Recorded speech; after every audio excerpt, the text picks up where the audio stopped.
Hello guys! For today's reaction video, check natin yung another music video from Alamat. Hulaan nyo.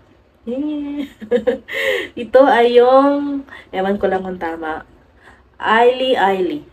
Tama ba? Feat Laika Gayranod. Oh, tagal ko nang hindi napapanood si Laika. So, ayun. Tingnan natin. Excited ako kasi kakaiba talaga yung concept ng Alamat eh. Ano talaga? Nahulog na talaga ang loob ko sa kanila. Diba? Ewan ko, ano ba yung ILY?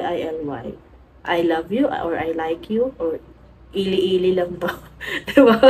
So, yun, title pa lang, diba? Na-curious na tayo agad. Eto, tingnan natin. Ano to? Bakit malungkot sila?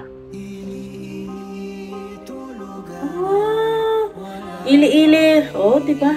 Ili-ili pala to. Wow, ano to, classical na. Grabe talaga yung Alamat. Ayun pala. Oh, rap pala gato. Wow, grabe naman to yung ano to. Ano ba tawag dito? Sudden change. Kala natin yun lang eh, pero ito pala to. Birthday niya pero malungkot siya. Wala kasing mga pumunta. Tingnan natin parang ano ko na to kung na-memorize na yung members. Sino nga ito? Nakalimutan ko na. Si Alas ba to? Oh, nakamali ako. Oh. Ang weird naman ito. Nakaiba. Oh, parang ano sila, sinakulo. Parang ganon. Si ano yon? Si Taneo, yung sa gitna. O, diba? Yung unang nag-rap si Mo. Ito pala si Laika. Dalaga na.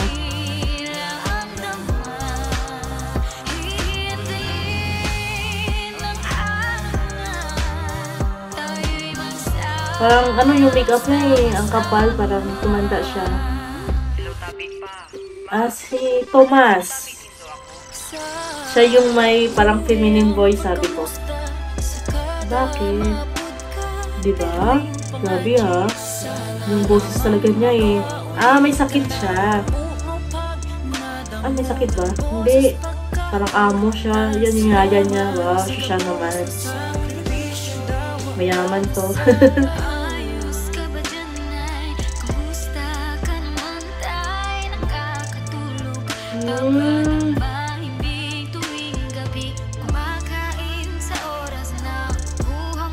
About ano pala to, OFW ng mga parents nila. Si RG. Diba? Tama ko dyan. Mga balikbayan box. Pero yung yung parents nila doon nagsasakripisyo sa ibang bansa. Ito pala yung meaning ito. Nagulat ako sa harap ha.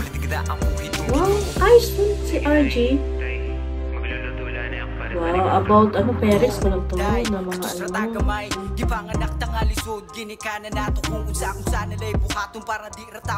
Yung ano, yung beat sa Black Eyed Peas na kanta. Where is the love? Wow. Diba? Okay. Hindi siya masaya. Kasi mas gusto niya yung ano talaga, yung presence ng magulang niya. Yan.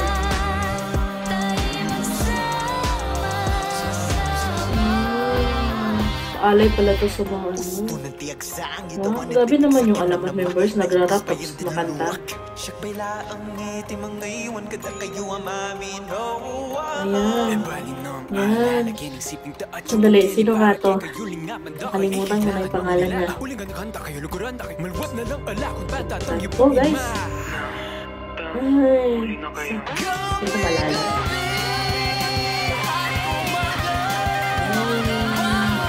Nagbubukas sila ng ano, balikbayan box.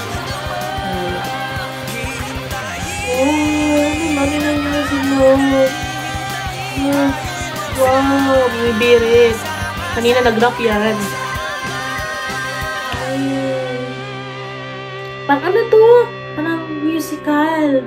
Nag-acting sila habang kumakanta. Oh, di ba? Kakaiba to, ah. Parang sila lang, no? Parang mga P-pop groups, eh, sila lang may ganito. Ili-ili pala. Viva Records. Very creative to. Diba? Fit. Kasama pa nila si Laika. Oh. Bakit kaya daw hindi to sumikat? Kasi more on parang mapa din to ng SB19 eh. Songs for family na yung parents nila are working overseas and naiwan yung anak nila, nagpapadala lang sila ng mga kailangan nila. Yun, sa una, okay pa yun. Pero pag tumatagal kasi nagsisik din ng love and presence yung mga anak na iniwan nila. Kaya ayun, hindi talaga makontento yung anak pag lang talaga, more on materials lang or financially lang ikaw provide. Dapat meron talagang emotionally and yung bonding talaga. Yun, pero kudos pa rin sa mga OFW, di ba? Kasi nagsasacrifice sila. Kung naramdaman ng anak dito is as in napakalungkot, times 2 yung lungkot doon sa yung nagtatrabaho ng mga parents sa babasa. Kasi miss nila yung mga anak nila. Gusto na doon sila para gabayan yung anak nila. Pero yun ang talagang paraan para makapag-provide sila para din sa future ng anak nila. Yun yung mga bagong heroes ngayon, yung mga OFW natin. Ngayon, natakil talaga to no, ng Alamat na ilagay nila sa isang music video. So, ayun, marami itong nakaka-relate and very inspiring yung song at saka yung music video. Ngayon guys, that's it for my reaction to another music video of Alamat. Ili-ili. Ang cute ng song title. Ili-ili. Hindi ko na-imagine na ili-ili pala yung pagbasa nito.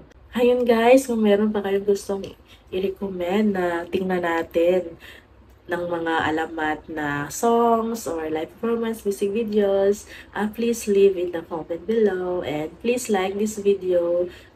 Please subscribe to my channel. Thank you again guys. See you next time. Bye bye.